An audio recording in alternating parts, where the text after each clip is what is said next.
I'm not Dr. Bennett. But I do have the distinct honor to introduce Dr. Gutman to all of you and to publicly affirm what Dr. Stevens just said, that he is our 2026 Mississippi Humanities Council Teacher of the Year. Dr. Gutman is an assistant professor of religion in the School of Humanities. He holds a baccalaureate degree from Boston University and MA and PhD degrees in religion from the University of Chicago. Dr. Gutman's work explores the interstices of culture, religion, education, and empire in Asia and the Islamic world, and his scholarship encompasses both historic and contemporary settings. During his time at USM, since 2022, he has completed a book-length manuscript and several book chapters, all of which are now under contract and awaiting publication. He also has 3 scholarly articles and 3 reviews in print, and he has presented his research at 39 conferences, workshops, and invited lectures over the last decade. Dr. Gutman's primary teaching responsibility has been comparative religions, one of our GEC courses, and one that can be quite challenging given the preconceived notions that many students have with regard to religion, and also the complexity of religious belief itself. Rather than focusing simply on content delivery, Dr. Gutman provides his students opportunities to participate through active learning, small group discussion, and even goes so far as to hold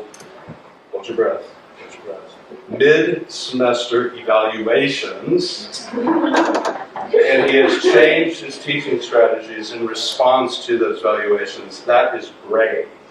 That is great. I do not think I have that level of bravery. Very, very, very amazing, very innovative. We are lucky to have an educator as committed and as innovative as Dr. Gutman, and it seems only fitting that this year he should represent USM as our Mississippi Humanities Council Teacher of the Year. Please join me in welcoming Dr. Tim Gutman.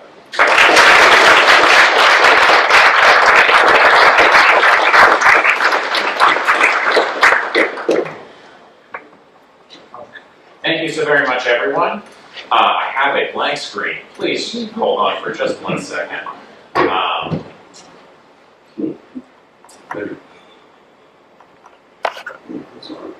My notes are just there.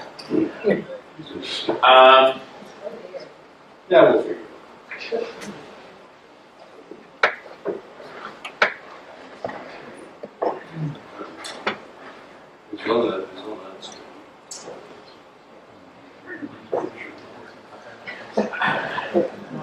Usually you guys aren't here in the dream. Okay.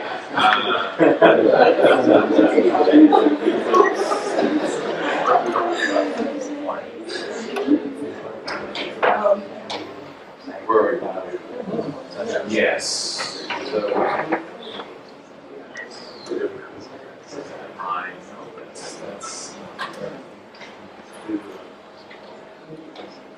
You got that? That's what That's what. Okay. Thank you. Okay, for real this time. Thank you so very much, everyone, for having me. Thank you so very much for coming tonight. Thank you especially to the Mississippi Humanities Council. Thank you, Dr. Stevens. Thank you for giving me the chance to talk about this. Sometimes talks like this have this weird little dissonance at the beginning between the ritual thanking of the sponsor and the substance of the talk. Like, how many of you been to that warn about the dangers of inequality, but they start with a shout out to Goldman Sachs to sponsor it? There's nothing like that tonight because all of us, students and sponsors and scholars, are all here because we've got the same existential concern. And talking about that existential concern starts with some bad news. So this is the saddest Pinterest board that anyone has ever assembled. What it says is that the bad news is that all around the world, adults are reading a lot less for fun than they used to, and people of all ages who want to read for any reason are having a seriously hard time doing it. As standardized tests and individual educators all point to very, very serious declines in reading comprehension. The U.S. Department of Education's National Assessment of Education Progress, often called the nation's report card, said that last year, 40% of fourth graders lacked basic reading proficiency. The NAEP also noted that less than 1/3 of graduating high school seniors could read proficiently enough for college-level work, the lowest levels in decades. So, all social facts are mediated, they all come to us from particular sources. We've always got to remember that. We should always be aware of that. There is a type of blue state and European media outlet that takes an almost smug attitude when pointing out American social failures, with all the articles they have that only 4% of Americans read a sentence last year. It's non-constructive, Nigel, but this is not one of those phenomena, it would seem. The Organization for Economic and Cultural Development, which is a club of rich countries, reports parallel declines in other wealthy democracies. Globally, about 1/2 of teenagers have basic reading comprehension skills. So what is to be done? Despair is not the answer. It is Mississippi. When people get sad down here, they often follow Dr. Peterson's example and write beautiful, gut-wrenching poems about it that win lots of awards. But if no one can read the poems, where are we? It's not clear what we can do about it. On a technical level, what educators have referred to as the Mississippi Miracle, which points to significant gains in early elementary reading comprehension, does give us an idea that intensely rigorous and painstaking pedagogy can give us something to consider, something I'll talk about later in the discussion. However, those of us who are working with older learners, those of us who are working with adult learners in college, have got to persuade our student collaborators to want to read, to choose to undertake that labor. And our pedagogies of persuasion are falling far short. When asked to point to a reason other than threats of bad grades why anybody should read hard, a lot of us fall back on an abstractly defined notion of critical thinking, which we can link vaguely to getting a job, but we can never achieve the simple precision that our colleagues in STEM fields can. They can tell their students to study hard at math so they can work in finance, work hard in your chem class so you can go to med school. We don't have that immediate appeal to wealth and status and respect, and we can't compete downscale either with purely employment-driven credential programs. When asked to, so even less persuasive. Even less persuasive than these appeals to people's immediate material interests are appeals to thin social political abstractions like citizenship and pluralism and democracy to young people and to working people who increasingly turn off of politics altogether. These kind of abstractions invoke the culture wars, they invoke political dysfunction, they invoke the divisive and shrill arguments among the educated chattering classes that for 2 generations of retrenchment seem unresolvable. It's because I don't see a robust reading culture built on our familiar moralizing appeals to citizenship or poorly defined promises of membership in the professional class that I want us to think about another reading culture altogether. Okay? In the face of our problems today, should we take a journey to China 1,000 years ago? The first reason might be that it is not clear that any particular theoretical resource that our own educational tradition can tell us what to do to inspire reading. We further ought to consider the simultaneity of the decline in interest in reading and the decline in confidence in popular democracy that's premised on shared common knowledge. When we find little response to our appeals to students that intensive reading is just essential for the critical subjectivity that it takes to live in a free society, we ought to consider how that kind of education related to a wholly different political order. So lastly, and most interestingly for me, the perspectives of another tradition of literary educational theory and practice might help us understand the limits of our own perspective in what we take for granted. And the intellectual resources we have at hand. However, if we're appreciating the limits of our own common understandings in general, it's not clear why we particularly should look at the tradition of Confucianism and not at the philosophically mature form it took 1,000 years ago in China. It may seem like a random example. So it may be surprising to learn then that European and American observers for the past 500 or so years have taken fairly consistent inspiration from the imperial scholarly service. that existed in China. So in the 1500s, scholars from the Society of Jesus and the Catholic Church, that's the Jesuits, saw their own erudite and serious image reflected in the imperial officials they took as conversation partners. In the 1700s, the era of the European Enlightenment, philosophes like Voltaire imagined China was a paradise governed by secular reason. Moreover, when Chinese scholars themselves were seriously doubting their own intellectual regime in the late 1800s, American missionaries were praising Imperial China's democratic or meritocratic examination system as the height of democratic values. What foreign observers found in China's exams and the imperial service to which they admitted entrance was a combination of readerly ethics for the good life combined with public legitimacy and veneration. So speak ready. Can we just press the button and have those? Foreign observers have long seen this combination both as distinctively East Asian and as a distant mirror to the forms of humanism in which they themselves were steeped. In the Chinese context, at least in the era of the reformed exam system, those norms of human flourishing that attracted foreign attention all trace their origins back to the work of a philosopher from the 1100s named Jushi. So, in order to get a handle on his name, you can think of the word juicy, like juicy fruit, and that gets you kind of close to the pronunciation. Okay, so seeing as how the eminent historian of China, double check, triple check, of the eminent historian of China, Dr. Ken Swope, is not with us this evening, I will go ahead and say it. Jushi invented Confucianism in 1170 CE, not Confucius in 500 BCE. So, before you take to Twitter, hold on a second, that's not as spicy a take as perhaps it seems. Jushi's name has long been associated with the institution of the Imperial Service Exam. Now, China is famous for administering an annual standardized test in philosophy, literature, and theory to all men who wanted to get a job working for the government. After about the year 1300, the imperial academic officials who graded the essays written by test takers used Jushi's philosophical and textual interpretation as the standard to determine who had the right answer. Despite this association, however, Jushi neither invented nor reformed those exams.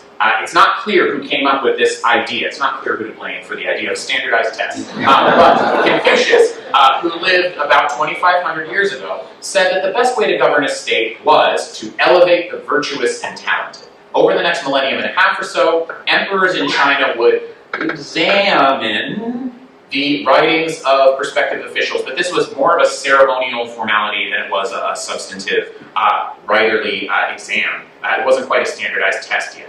However, when the new Song dynasty assumed power around the year 900, the imperial family and the administration wanted to centralize authority and disempower the old hereditary military nobility of the sort that ruled over basically every other society on Earth at this time. The method they chose was to promote a single standardized test as the entry point into a political career. So during the Song dynasty also, revolutions in print technology dramatically lowered the cost of books such that the reading public could expand much more broadly to consider and discuss and debate ancient wisdoms alongside new ideas. The Song Dynasty Enlightenment, if you want to call it that, allowed the meritocratic strain of Confucian political thought to become the dominant one, and subsequently Confucian thinkers confronted a problem at the heart of meritocracy. Though Confucius was emphatic that people ought to learn for their own intrinsic reasons and not to simply please other people, when learning is the gateway to power, power-hungry careerists will take to study. I know that you hear, like when I go to the library and look at all those power-hungry Here, I will pause to note also that we humanities educators today are trapped between the dominant appeal to you learn more, you earn more, which only addresses students' most instrumental desires, and this highly abstract appeal to intrinsic goods of learning that even we ourselves admit in 2026 sounds terribly precious and terribly privileged. We will begin thinking at length about this present problem later in the talk once we've had a chance to appreciate how the philosopher Jushi responds to the tension between a meritocratic political order and an ethic of self-cultivation for the good life. So by way of a little bit of biography, it's not that we don't know very much about the life of Jushi, it is rather that there is very little that is distinguished about his public life. Despite earning the highest grade on the exam, he, like many other canon thinkers in the Confucian tradition, had very little in the way of a political career. He spent many, many years as a spiritual and intellectual seeker, absorbing influence from Taoism and from Buddhism, and craftily distancing and borrowing from those traditions to advocate for his view of Confucian orthodoxy. So in claiming to set the Confucian tradition straight, Jushi exercised considerable creative editing through what he considered to be a primary source of that tradition. And to introduce this source, it gets a little bit complicated. What he did was he found two short excerpts in a much longer ancient text, and he treated them as if they were independent books. He titled one of these books, The Great Learning, Daxue, from which the modern Chinese term for university comes. That's what the modern vernacular Mandarin term means. Daxue means greater learning, it means university, all-encompassing learning. One of the chapters of this text serves as a kind of creed for Confucian humanism. It's still memorized by students today on both sides of the Pacific. If you're taking advanced classes in older forms of Chinese, you'll probably have to memorize this, so will school kids over there. It is a big chunk of text, but you'll see in a second just how intuitively it flows. Okay, so the ancients, who wished to illuminate bright virtue under heaven, first ordered their states. Wishing to order their states, they first regulated their families. Wishing to regulate their families, they first cultivated their persons. Wishing to cultivate their persons, they first rectified their hearts. Wishing to rectify their hearts, they first sought to be sincere in their thoughts. Wishing to be sincere in their thoughts, they first extended their knowledge. This extension of knowledge inhered in the investigation of things. 知之在格物. Things being investigated, knowledge was then completed. Knowledge being complete, their thoughts were then sincere. Their thoughts being sincere, their hearts were then rectified. Their hearts being rectified, their persons were then cultivated. Their persons being cultivated, their families were then regulated. Their families being regulated, their states were then ordered. Their states being ordered, all under heaven came to peace. In contrast to the Buddhist cosmology that articulates an explanation of human suffering, Jushi elaborates a metaphysics that is... Thank you for joining. We'll let the people in the meeting know that you're here. We're starting the Jushi portion, but that's the longest quote, I promise. I asked someone before if she thought I should make someone in the audience read it. She said, please. It's not something normal people do. Your cultic rituals. Okay,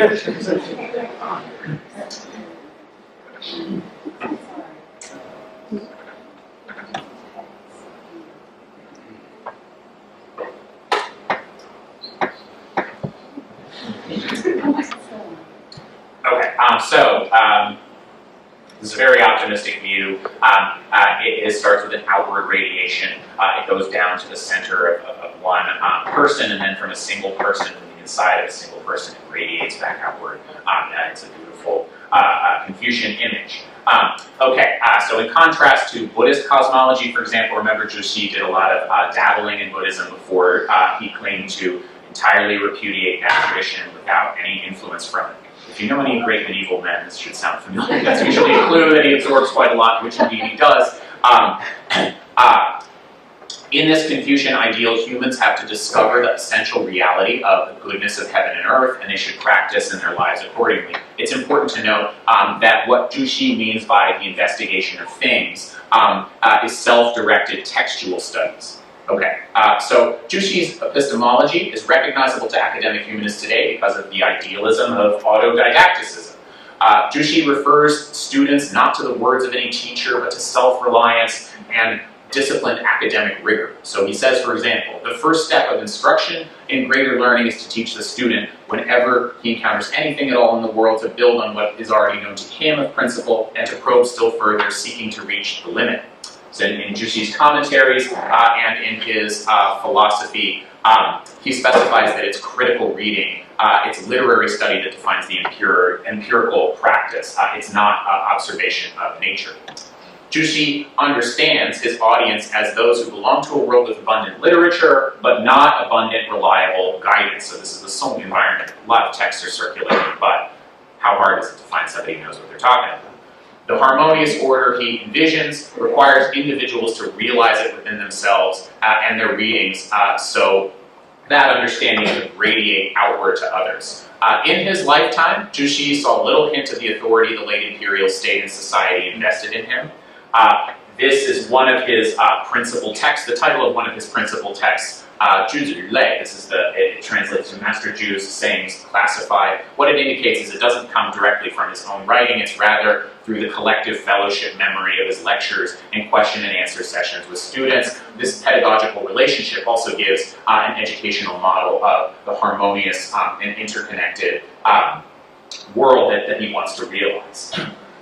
So this is something else that he says. Though Jushi stated the basis of later orthodoxy, he saw his philosophy of education as opposed to the intellectual bad habits of the time. He says, in learning, we must read for ourselves so that understanding is personally meaningful. Nowadays, people simply read for the sake of the imperial service exam. Once they pass the exam, they read for the sake of learning to write miscellaneous prose. The best among them read for the sake of learning to write ancient-style prose. In all these instances, they're learning for external reasons. So here Jushi is denouncing supercilious literary fashion.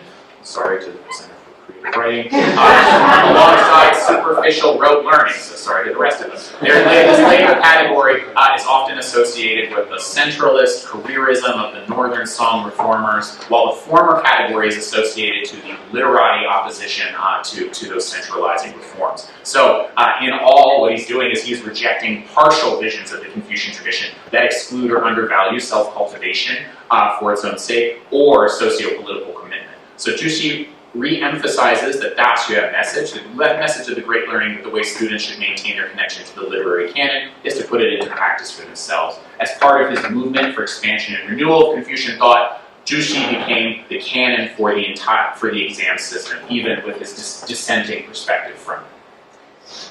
Jushi's very criticisms of the exam provided a basis for aspiring scholarly officials' political academic way of life, which put the exams at the center. So this is a contradiction or contrast that's long been at the heart of my work. How did the ultimate dissident become the rampart of the system? It's complicated. Amid concerns about the effects of meritocratic competition, Jushi clarified that he did not object to the system as such. So he says the issue isn't that examinations are trouble for people, it's that people become troubled by the exams. High-minded and far-sighted scholars read the text of the sages and worthies, and on the basis of their understanding write their examination essays, putting aside considerations of success and failure and gain and loss. Even if they were to compete in the examinations every day, they would not be troubled by it. So at first it may seem a little incongruous that these kinds of critiques would support a lifestyle organized around studying for that same exam. While much of the success of Jushi's movement involves its specific moral content, its metaphysical content, we should think also about the more functional aspect of how it built a reading culture. So it is precisely, in my view, the great majority of test takers who study really hard but do not win any high office, who most need to believe that they're doing something good in and of itself.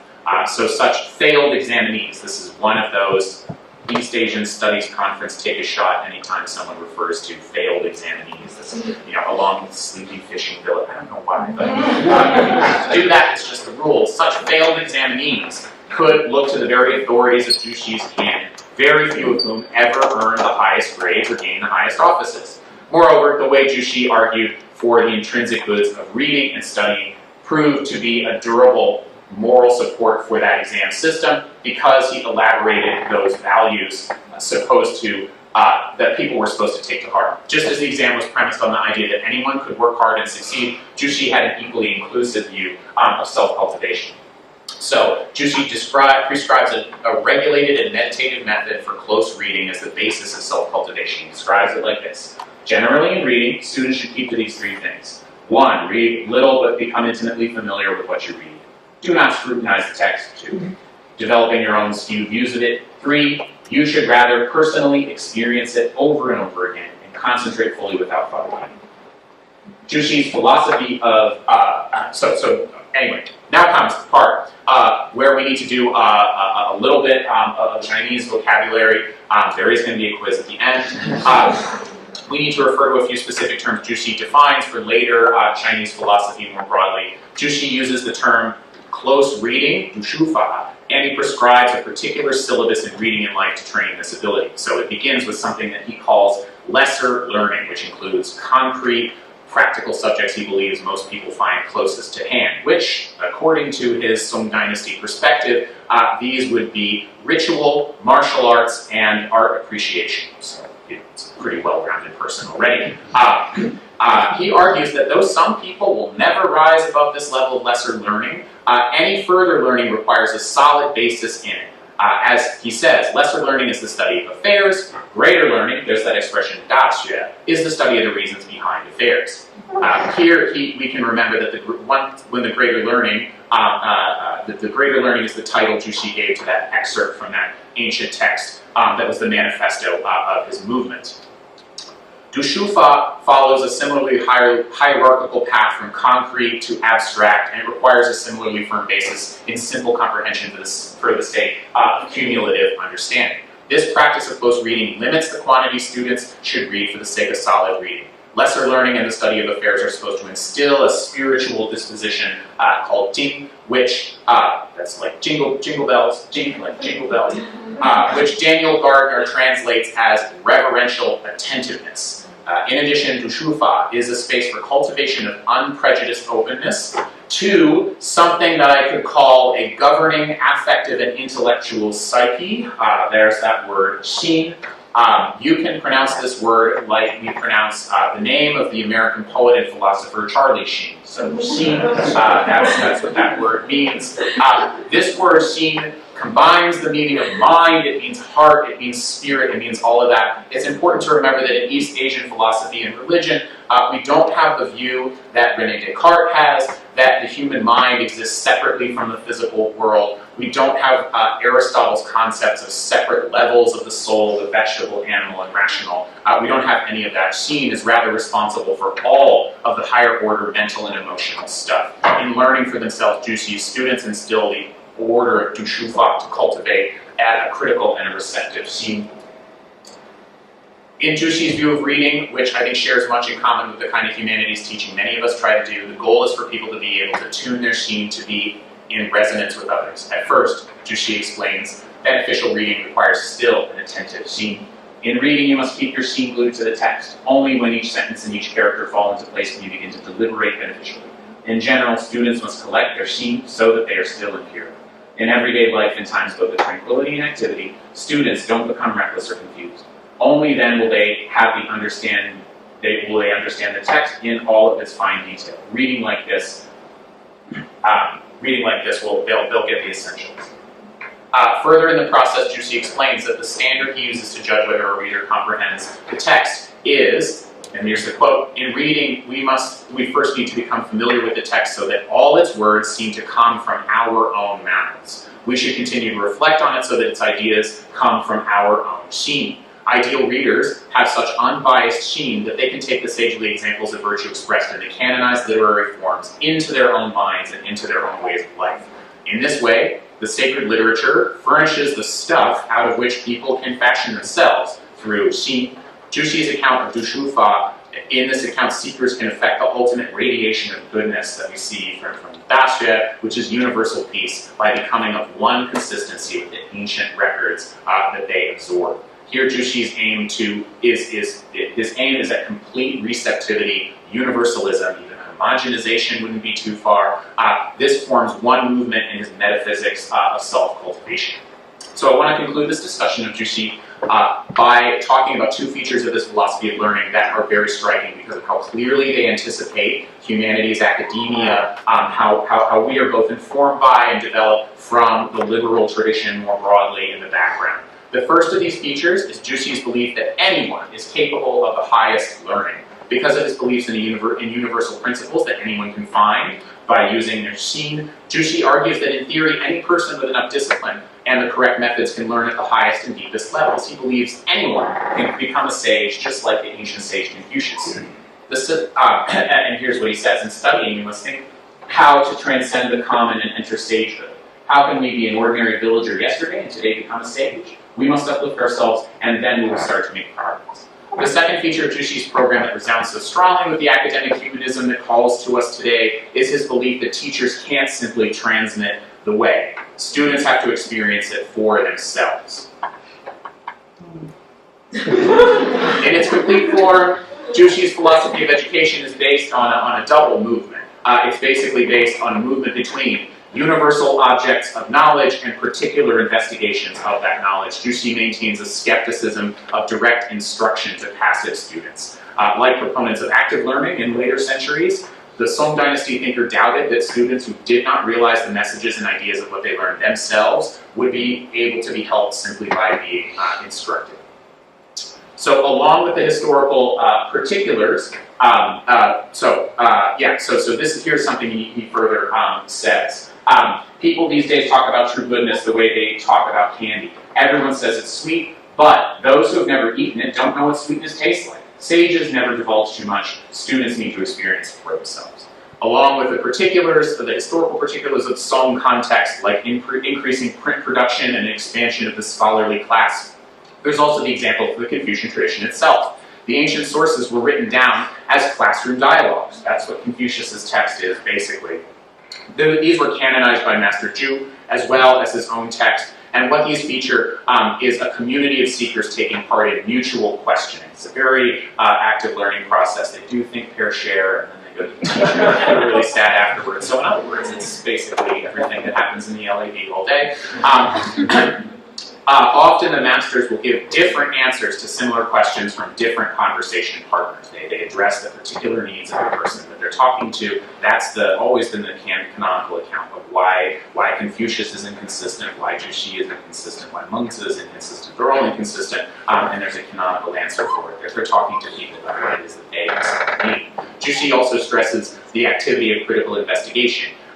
That this is what trains people in what they can't just simply have taught to them. Okay, so let's take a moment to take heart.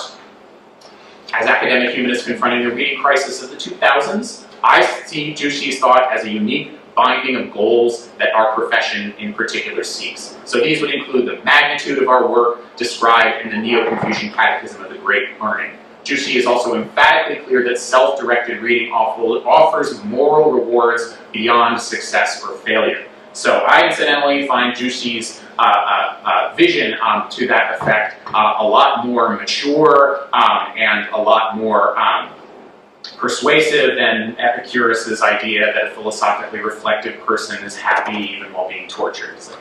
Okay. I also find it heartening that 1,000 years ago in China, a plain assertion that a teacher does not give students understanding or knowledge that they passively receive. We cannot but experience it ourselves. So that's a statement that fits much easier on a humanities professor's coffee mug than anything Paulo Freire ever said.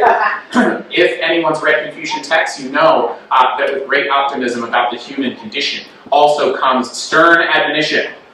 Here's the instructive warning I take from Jushi. We discard the standard of the canon at acute peril. It's very common for scholars of Jushi working in English or Chinese or other languages to point out that Master Zhu was far more influential in the Chinese tradition as a canonizer and as a commentator than as an independent thinker. Indeed, the very concept of an independent thinker would have made very little sense in much of any intellectual tradition until very recently. I'm seeing some historical intellectual historians nod heads to this, which is cute.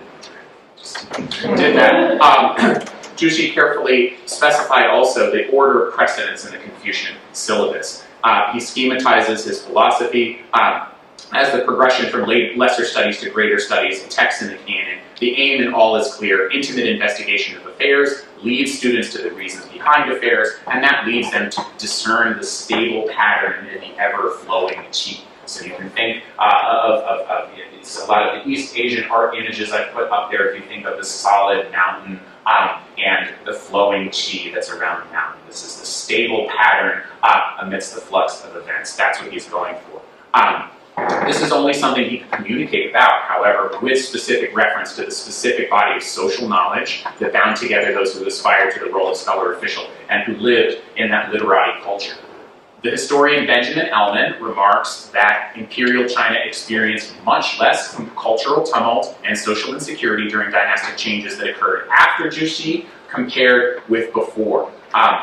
The reason he gives is that when the imperial state went into total free fall, as in the chaotic gaps between dynasties, the basic scholarly ethic was able to persist and to reestablish itself in the next dynasty, just like it could provide purposive solace to those people who failed to get much of anywhere in the imperial exam.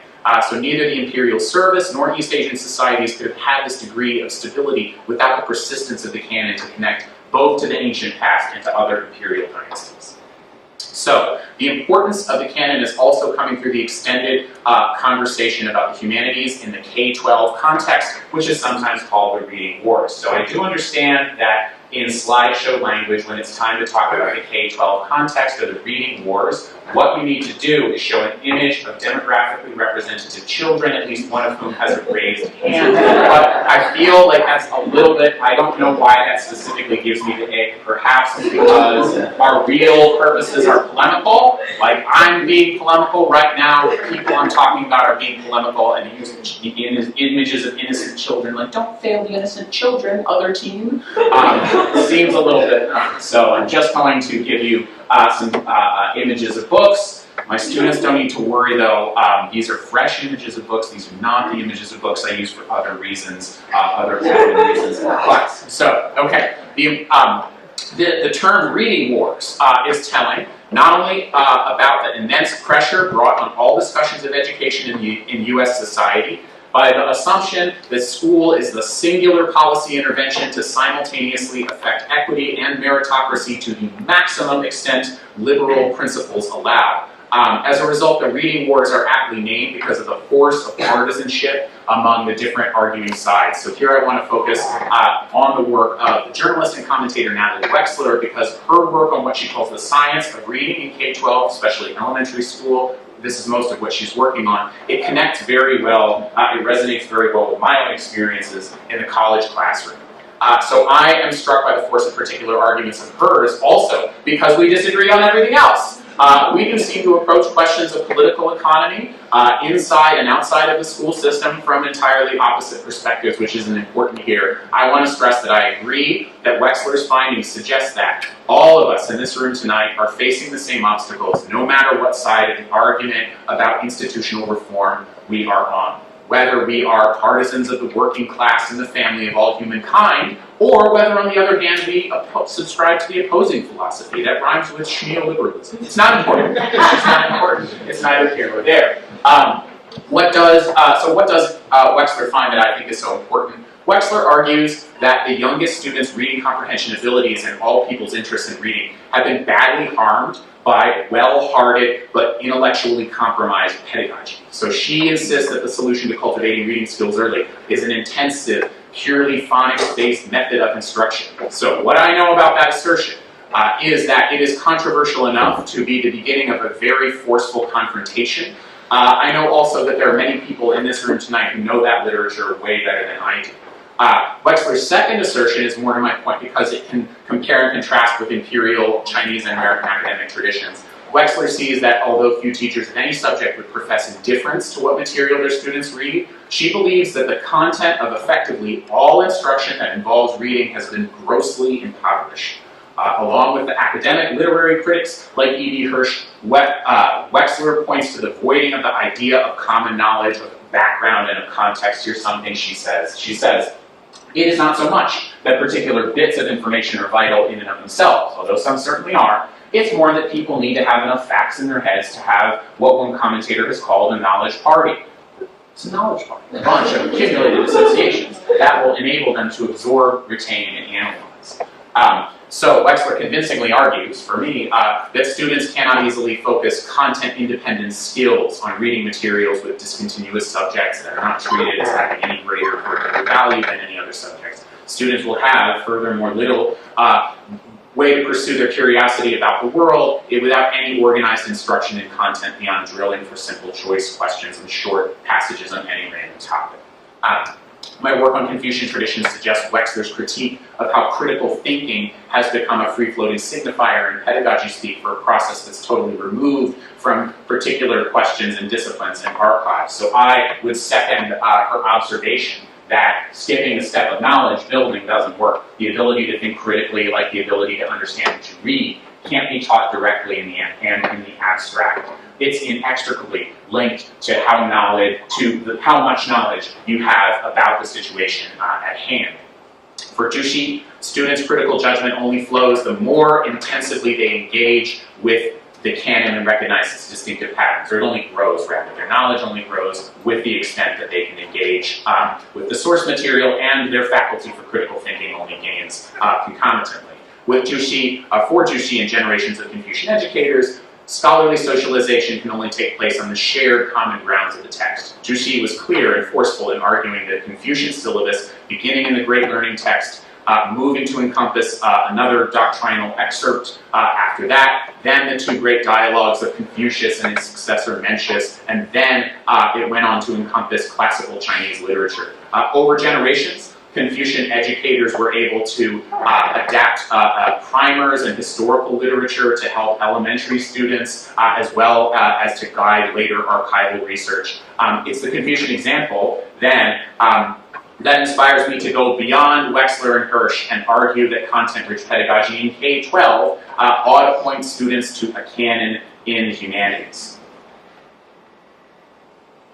So, if you're not a humanities professor, you may have just seen one of us in the room give an involuntary shudder. I did see it. I'm still shuddering. The reason is because of what have been called the canon wars of the 1980s and 90s. The term canon wars refers to arguments within the academic humanities about the value of the so-called great books or classic texts considered to be foundational to some kind of philosophical or literary or historical study. The term canon wars is common, but not all the combatants were fighting over the same territory or with the same weaponry. Most of the intellectual firepower came from this team. It came from the group that was raising alarm about the decline of classic texts in the college classroom. So books such as Alan Bloom's The Closing of the American Mind and Harold Bloom's Western Canon, no relation to TMK, nor to Benjamin Bloom. They're just a bunch of angry New York guys. They rallied people who wanted to keep Homer and Shakespeare as required readings. Because those people were disproportionately academics, they tended to believe that their opponents were other academics, principally those with feminist or decolonialist or avant-garde sensibilities. And some of you out there, maybe all three. Perhaps the camp that defended the great books are also characterized by their aversion to Marxism. They have, in my view, a simplistic view of history in which the main events that happen are contests of ideas, a point that I'm going to dispute later.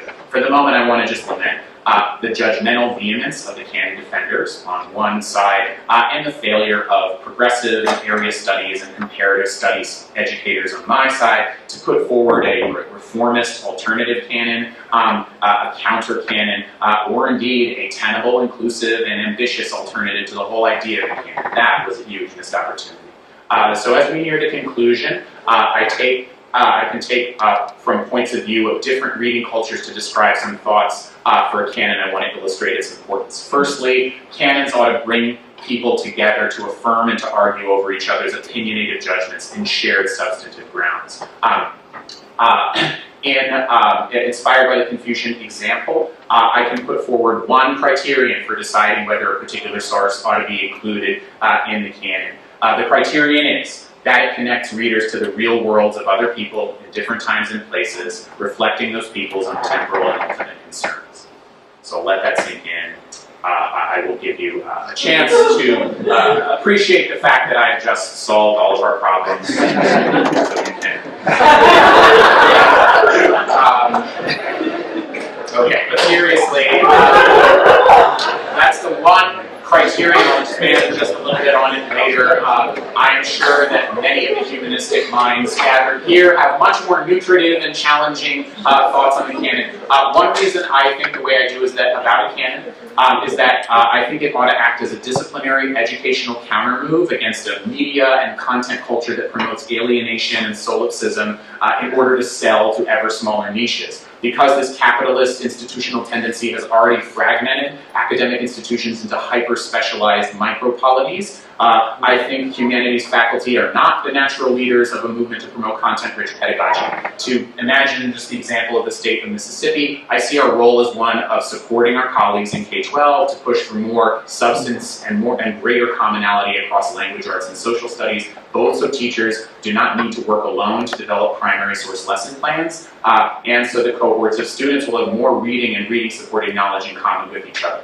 Our deliberation about and advocacy for a canon in public higher education in the state ought to deepen and develop from the core knowledge that our colleagues in K-12 can establish.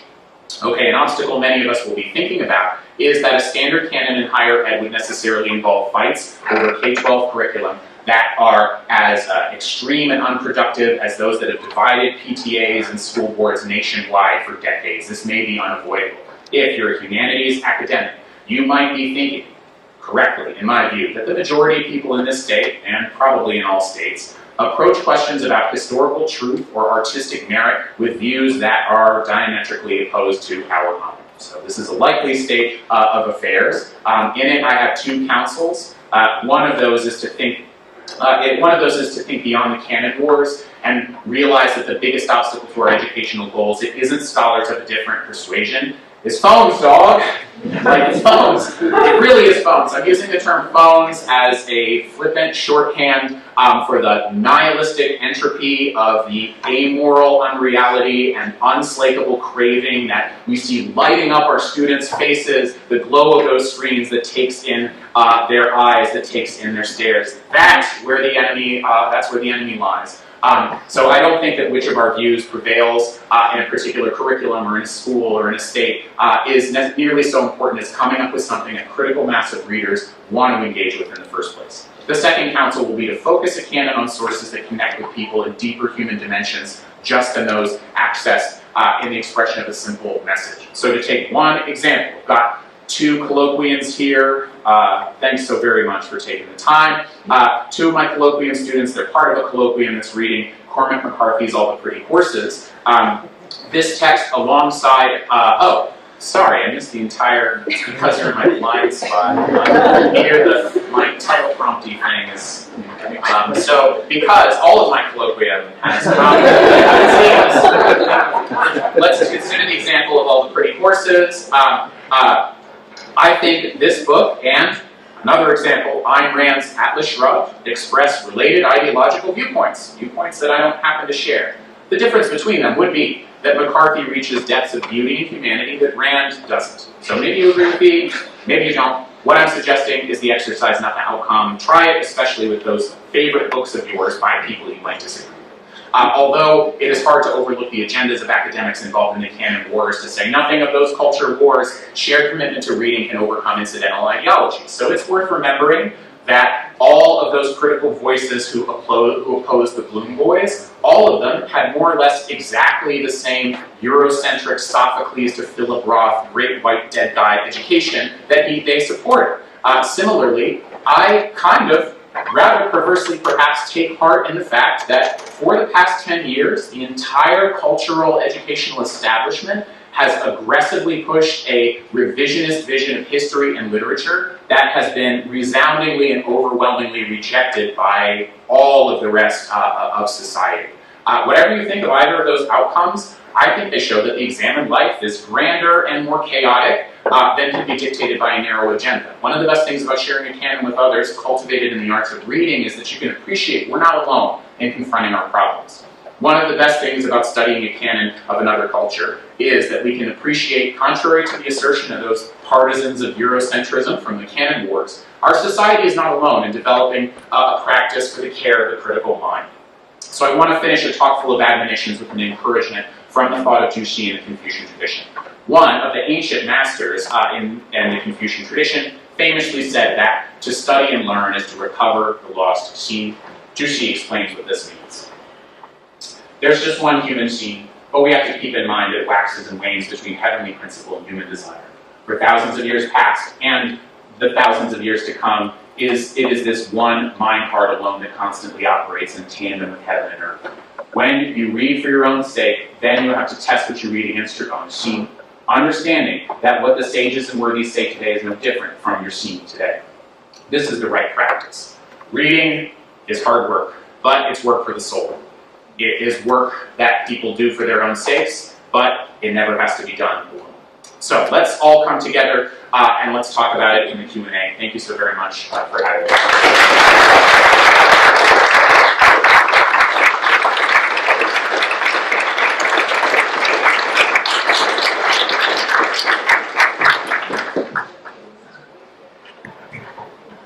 Okay. Questions? Questions, comments, thoughts? Yes. Very intimidating to hold the microphone. So you mentioned fairly early on the Mississippi Miracle, and I felt you misled us by saying that you were going to address it later on. And I would like to know if you have an opinion about that. I was shocked when I first learned about it a few months ago. I referred to it through Wexler's discussion of intensive, intensive, but both combining content-rich pedagogy and phonics, and that literature is something I need to learn more about. What I'm more interested in is the idea that K-12 literature of the core knowledge model that she's an advocate of, and Hirsch that's his brand. That is kind of in a necessary relationship to a higher ed canon, which that if you think about it, pretending to see kind of makes sense and would say, no, of course it does. Like critical thinking is nothing. It's like a concept. Like it's never independent of content. It's necessarily about a particular question, a particular archive, a particular disciplinary mindset. And that I thought the implications for higher ed were what I was taking.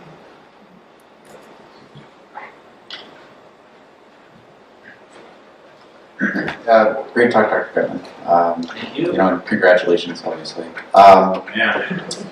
I guess I just wanted, this may be a bit of a low-hanging fruit question, but I guess I should, early bird gets the worm on it. I guess, questions of praxis, right? Because, this sounds probably a bit more reasonable model than what we may have right now, and I think encouraging self-directed examination of texts, for their own sake, and I suppose losing yourself while reading a text and trying to make it as personally meaningful to you as possible is a great ideal.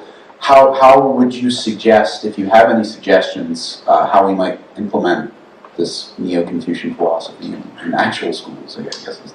Yeah, the we is an important question. I think that the Song dynasty gives us plenty of precedent for active learning, and to say that my classroom practice of that is probably a good idea. But that's very, very hard to do when reading comprehension is experiencing the headwinds that it is. And I think that we could be the most supportive of the people who are on the front lines fighting for richer content if we the more consensus we came to about sharing not necessarily standards, but sharing actual sources across schools, across curricula, across maybe even the state. I used Mississippi as an example. This is a public school system that has a lot of intervention from the state, and it also has the institutions of higher learning, which is one public body that's kind of overarchingly, as many of us know, responsible for the care and upkeep of the university system. And so that would kind of be one organ to affect that. Of course, informally, that is what happened with the canon in the first place. Mortimer Adler kind of kicked off the idea that if you want to love hot dogs and freedom and stuff, you should really read Homer. And that more or less continued through the 1980s, and there wasn't really an aggressive federal or outside push for that aspect of it. And so that unity was affected in a set of circumstances, the loss of which has other problems for us.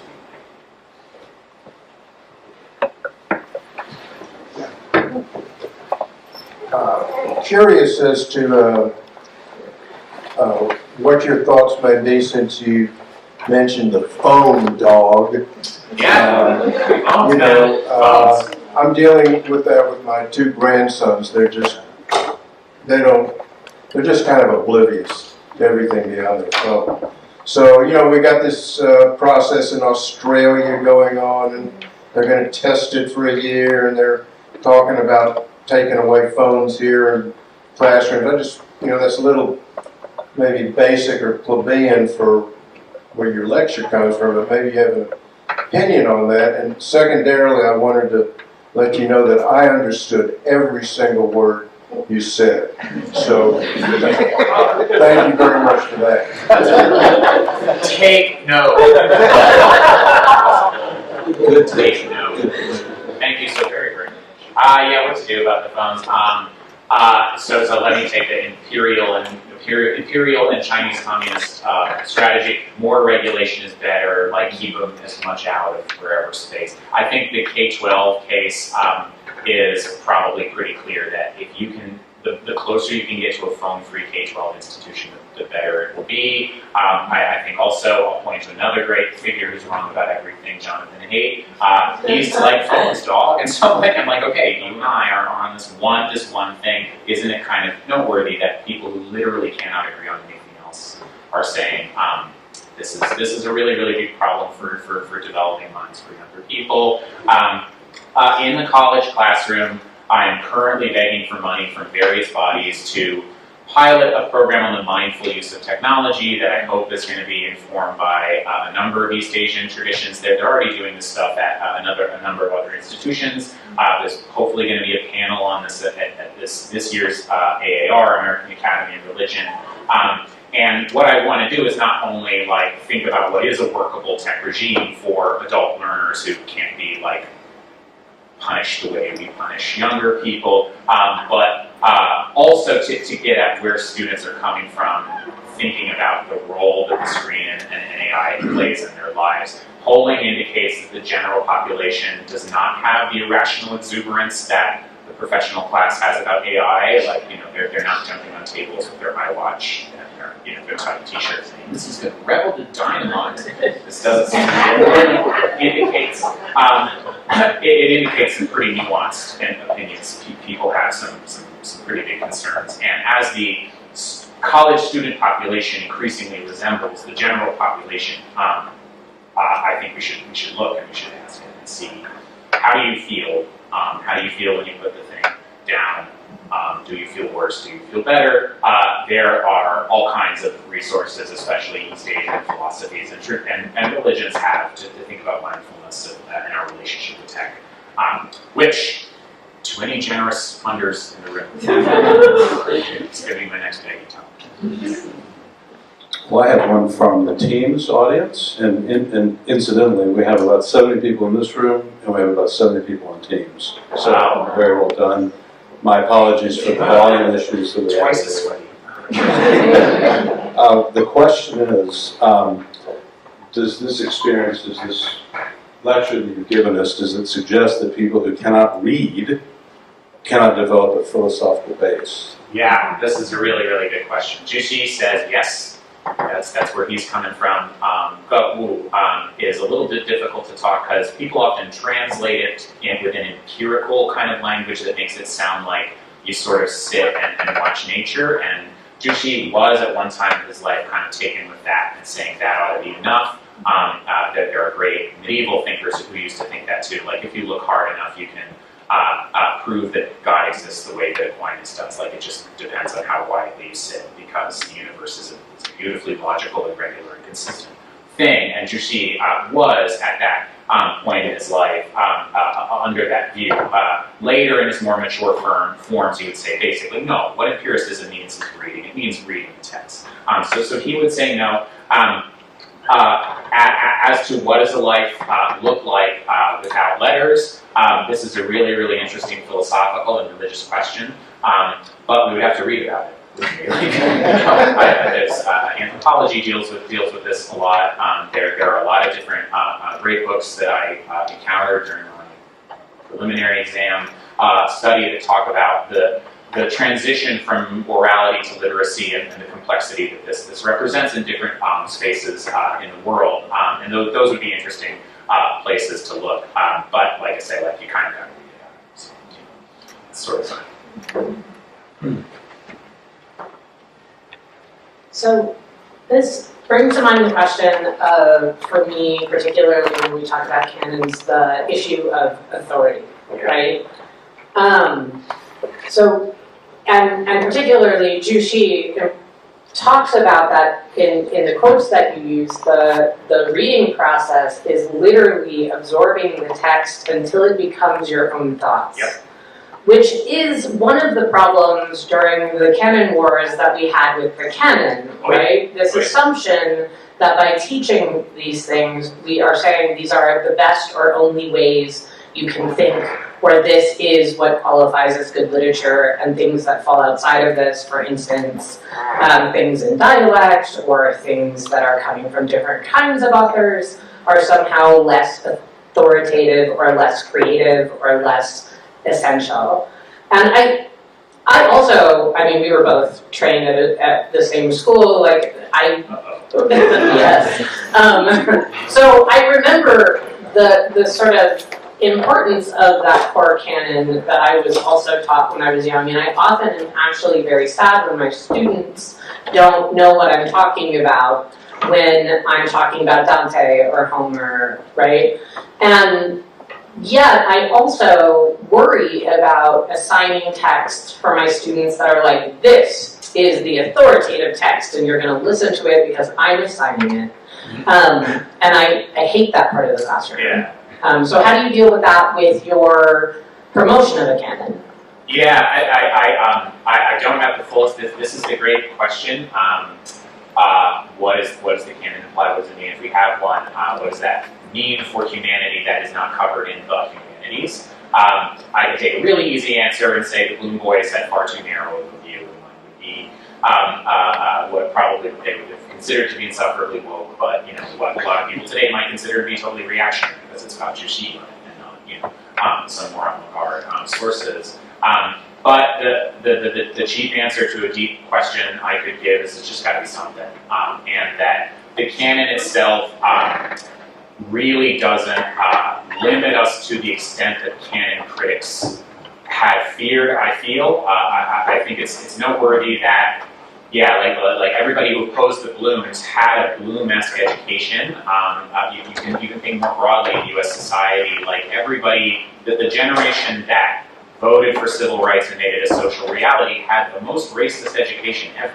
But other forces, bigger forces, changed their consciences. And similarly, the cultural establishment pushed really hard after Ferguson and those decades for different views of U.S. history that are now, like, according to polling, like 10% of people think that. Like, not only do people think George Washington treated enslaved people fine, but maybe there's some arguments for enslaving people. Like, maybe our cognitive differences say that's okay, which, look at polling, a lot of people think that, or rather, they probably always have. And what that shows you, kind of sadly, in one respect, but happily in another, is we crammed a lot down their throats and it didn't take. What the difference between then and now might be that we had a more informed debate when we shared a lot of references. And the beautiful exercise of deconstructing and criticizing the sources on the canon is only made possible by people who have figured reading out. And I can't figure reading in the way that we think of reading, close and critical reading, without something, without a canon. Even if we're saying provisionally, probably every source on this canon is going to get critiqued, it's going to get criticized in some kind of way. And bizarrely, paradoxically, we can't do that without having it. Like, we replaced a bad idea with nothing, perhaps. Or we replaced a compromised and racist and biased idea with no idea at all. And that's, F around and find out. We'll find it. Hey Tim, that was great. Are you okay with another canon question? Are you Absolutely. cannoned out? No. I was curious about what's the place. You can answer as Tim. You can answer as Jushi. You can answer as K through 12 teachers. I was wondering what's the place of contemporary literature of the very newest in writing or in philosophy in education. Can it fit into the canon immediately? Is there a space for just teachers being like, I like it, so let's try it? I know it means so much to our students here, teaching recent things, relatable things, and I'm just wondering what you're thinking on it is. Thanks. We need some kind of institutional establishment, I think, like some kind of institutional force that assures and pays for people to read the same things, but that necessarily means slow, like it's going to move slow to appreciate newer kinds, newer forms. literary expression. It does feel cheap to fall back on the conceit, but that like our ability to engage with contemporary literature rests in some respect on our reading training, and that has kind of fallen apart. And that reading anything, like there could be really, really cool avant-garde stuff coming out right now, and not only would I not know of it because I'm a plebeian, but like, you know, people don't know of it because reading for fun is through the floor, as is reading comprehension, even if you wanted to. And that really, really, really limits the ability to appreciate new and emergent forms. I can definitely see, like, if we achieve certain Neo-Confucian utopian goals of saying, like, okay, like we're going to have a canon, but it's going to be like 60-40 or something. 60 texts are socially required by the organon, and then 40 are the teachers, or 70. There was something like that. But it is really important, I think, that curious young people have a stable set of references, that we're never going to get them to all feel the same way about them. Juicy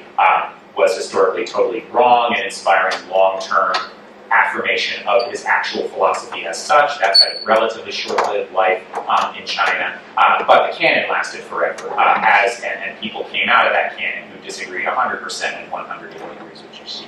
And that maybe that's something possible for our avant-gardist literature. And the last thing maybe perhaps is like, what was the golden age of avant-garde? Like a plebeian like me would probably say something like the post-war period. And like, what were the developments then? Like, there was the actual on-the-ground achievement of universal schooling, which did facilitate the massive inclusion of different voices, with different people going about the exercise of reading and writing who were totally estranged from that previously.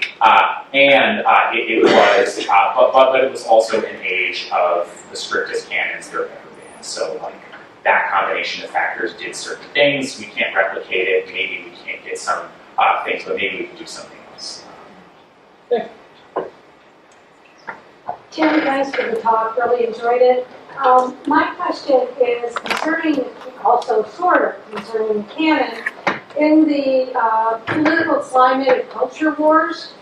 I'm curious how you might see an establishment. How do we now go about establishing a canon when we have, book bans and such going on?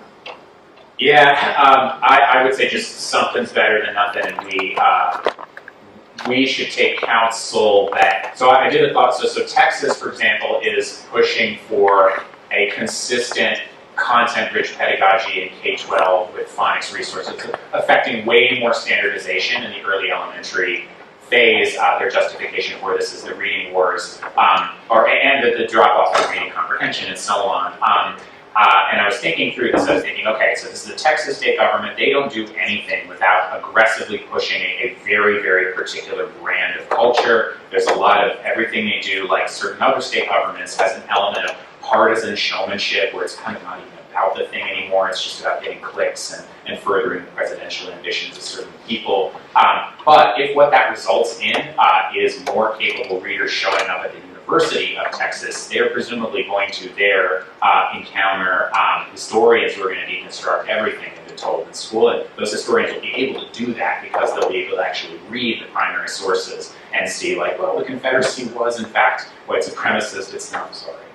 It really, really was in its founding documents. It really, really was, and you can only dance around it so much. And that would kind of work for the greater good. And if it doesn't do that, well, then we need a different pedagogy, and that would be it.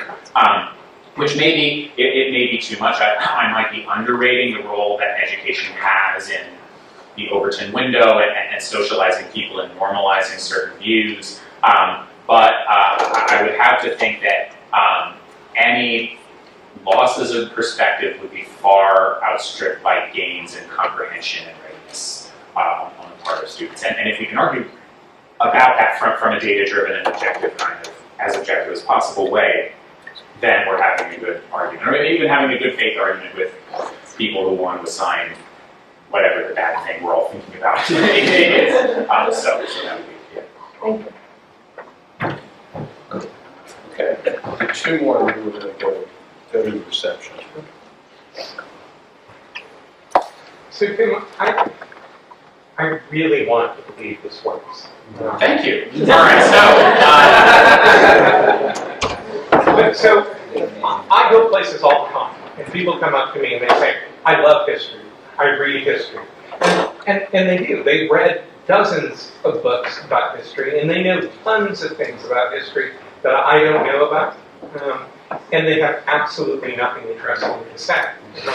There seems to be a magic at the end of this, a kind of presumed idea that I'm struggling with, and I hope you can explain to me, that just reading a ton of books is going to even books that you love and you're engaged in and you read closely, is going to produce new knowledge, new ideas. And for a lot of people I've met, it doesn't seem to work that way.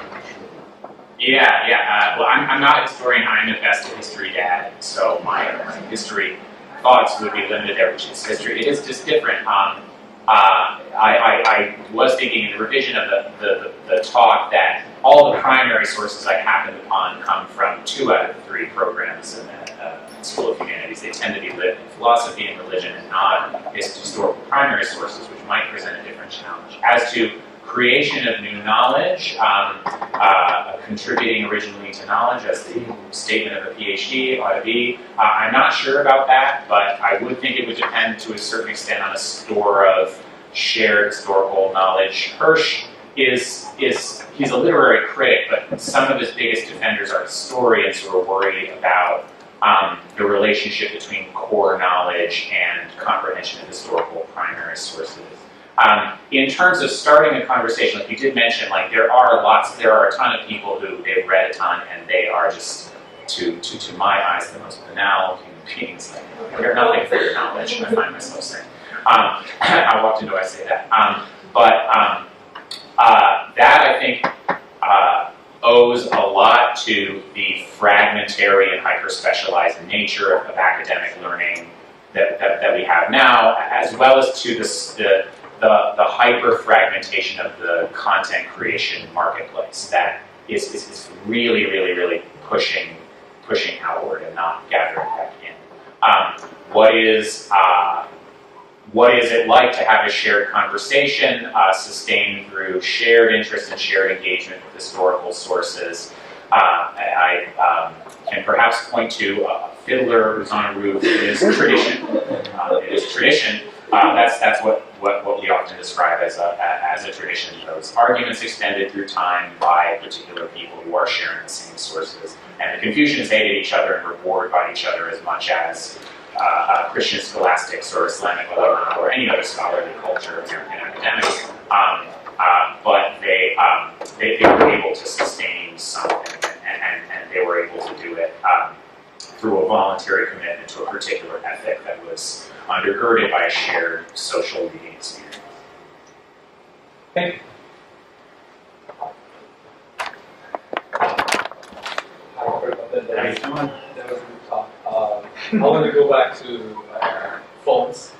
Yeah. Because if I remember correctly, Juchi was talking about how external factors should not be motivating or controlling the truly internal process of aligning your machine with the reading activity. So I'm worried that if we're so much in for phone regulation, for example, that we might be training students to respond to external cues and not train an internal sort of mechanism to align to the reading.